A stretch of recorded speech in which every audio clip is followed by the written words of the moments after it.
चार मझा ने अपने को एक गां है फ्रीजन क्रॉस सिर तो कोनी वड्डी गां है माशाल्लाह। मझे है एक पहला झोटी है, दो पहला झोटियां ने, एक दूजे ने, एक मां ने तीजा चौथा वारा सुना तकरीबन।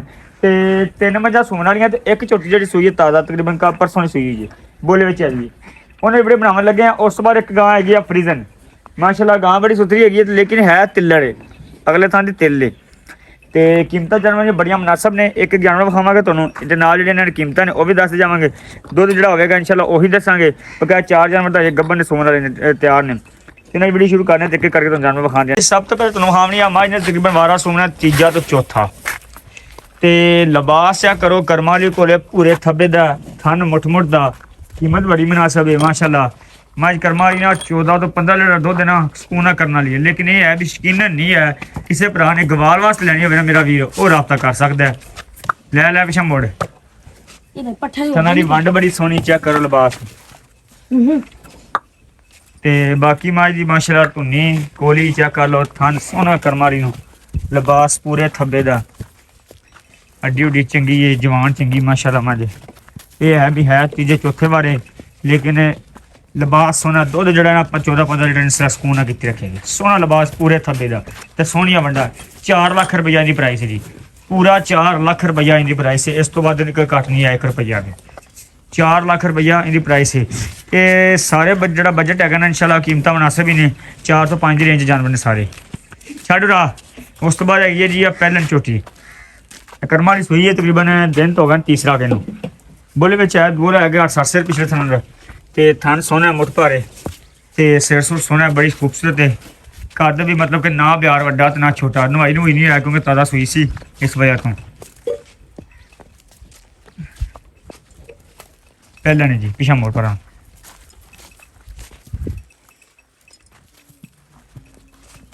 बाकी लिबास वो सोना कर्मा वाली पुछे पैर मारे कट्टी जंदे कट्टा है जी। इनकी कीमत जी है 4,55,000 रुपया है। 4,55,000 रुपये की कीमत है पहले बिल्कुल मुनासिब कीमत ने जी। अच्छा जी आजा बस पान छड़ दे सो 4,55 इंदी है 4 लाख रुपया इंदी है। तीसरे नंबर पर पहले चौथी है मत्था बल्ला सिर सोना करमाल नूं ते बरीक चमड़ी की पुछल परां तक थन थुन सोना है। दिन कट जाए कोई 12-14 कट जाए 15 कट जाए कच्ची वाले दिक्कत वक्खी निक्की जी पशम चंगी सोहनी झोटी है पहलन इनका शो करो जी पशम पुशम सोहनी है थन मुड़ तो जेती है ते गारंटी ने पहला वारा सोना कन्ने मारते जिन्होंने सोंदी वो सोई पुछल पैरों तक मोड़ ले जा। इन्हें जी कीमत है कीमत इनकी है 3,95,000 रुपया फाइनल। 4 लाख कीमत है 3,95 फाइनल है ना कोई तुनी ना कोली बड़िया मुनासिब कीमत जी 3,95,000 रुपया जी। उस तो बाद है जी आ मझ माशाल्लाह ये मझ किसी भरा ने दुध वास्ते लैनी हो 15 तो 16 लीटर दुध करना जी कर्म वाली सोना लिबास थब्बे का खंड मुठ भारे ते खून खान चंगा अख चिट्टी मत्था बल्ला सिर सोना गवाल वास्ते गड्डी वाली मझ है जी। जेड़े भरा लैनी हो माशाल्लाह चंगा वजन मझ नूं ना कोई धुनी ते ना कोली फ्रंट और थाना की वंड चंगी है सोहनी माशाल्लाह बड़िया बड़िया चंगियां सोना लिबास पूरे थब्बे का लिबास लै चल मुठ मुठ का थाने गिट गिट ते विरले पूरे थब्बे का चड्डा कर्मा वाली सोना 14-15 लीटर दुध करने वाली माशाल्लाह।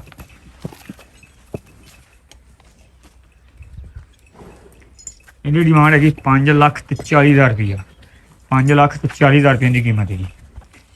उस तो बाद है चौथे नंबर से 5वें नंबर से गां लिबास चेक करो पहले ते थन चेक करो थब्बे का चड्डा है लेकिन ये भी अगले थन की तिल है सिर तो कोनी है फ्रीजन क्रॉस गां है छड़ यार माड़ी छड़ना रहने भावें भज्जे ही ना ते दूजा वारा सुना है लेकिन तिल्लर होकर कर्मा जो दुध है ना इंशाल्लाह 17-18 लीटर 19 लीटर दुध की रखेगी क्योंकि नस्लों दुध दिंदियां ने कर्मा वालियां। तो इन्नी जी डिमांड हैगी इनकी डिमांड 3,85,000 रुपया है 3,85,000 रुपया इनकी डिमांड है। कोई भरा लेना चाहता हो रब्ता कर सकता है।